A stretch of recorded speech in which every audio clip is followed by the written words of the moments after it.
This is the app for the Anker, which connects now to the Anker Prime, only the biggest battery, the 2750. As you can see here, we can get a little bit more information on what you can display from charging and discharging.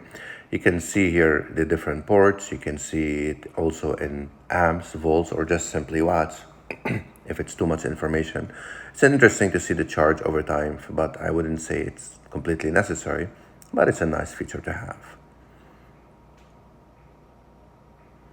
Again, this you can switch between the input output, or you can display both at the same time. See what other features you have. Obviously you can see the temperature, you can see the number of cycles. We went through this menu. You can see how many times you would charge your phone. If we put in your battery capacity, it tells you it will charge it 3.5 times based on the charge. Here you can change the theme, or you can actually see a little bit more information input output. So not only the watts, but you can see the volts and amps for each of the ports.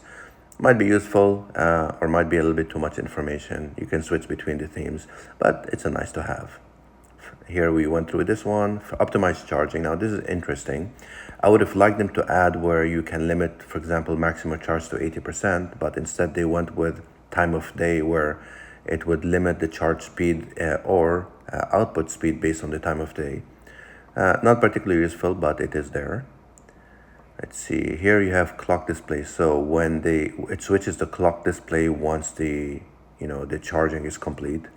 I wouldn't say it's particularly useful, but it's nice to have. I'm not really sure how much battery it would use. You can change obviously screen brightness, high or medium.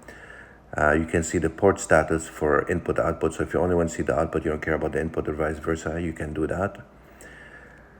Bluetooth auto broadcast, that also is interesting. So it will always be connected to Bluetooth instead of most of the devices that basically disconnect after time. This way you'll always know the battery charge as long as you're in Bluetooth range. At any time it will stay connected. It's supposed to not use too much power. This is also interesting here, where you can actually find your Anker if you lose it. Obviously you have to be within range. Here you can change the name. I think that's pretty much everything else you can do. Obviously you can update the firmware. Currently it's the latest one, so it's very nice to have. Highly recommended.